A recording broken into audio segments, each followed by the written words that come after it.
সহকারী পরিচালক AHM গুলাম কিবরিয়া 2004 সালের 11 সেপ্টেম্বর তৎকালীন বাংলাদেশ টাইটান্সে যোগদান করেন। সমাপনী কুচকাওয়াজ শেষে তিনি কুষ্টিয়া ব্যাটালিয়ন 9 বিজিবিতে যোগদান করেন।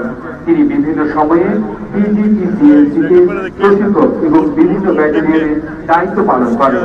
তিনি বিজিবিতে নতুন প্রবর্তিত 1 বছর মেয়াদী ভলেন্টিয়ার অ্যাসিস্ট্যান্ট ডিরেক্টর কোর্সে প্রথম স্থান অর্জন করে 2020 সালের 15 ডিসেম্বর সহকারী পরিচালক পদে পদোন্নতি প্রাপ্ত হন।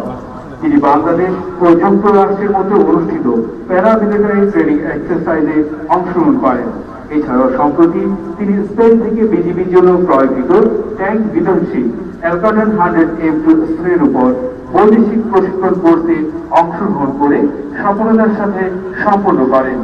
বিজিবির এই চৌকস ও মেধাবী অফিসার বর্তমানে বর্ডার ট্রেনিং সেন্টার এন্ড কলেজের রিক্রুট ট্রেনিং ব্যাটালিয়নের ভারপ্রাপ্ত অ্যাডজুটেন্টের দায়িত্বে নিয়োজিত থাকার পাশাপাশি 103তম ব্যাচ রিক্রুট সমাপনী কুচকাওয়াজের প্যারেড অ্যাডজুটেন্টের দায়িত্ব পালন করছেন।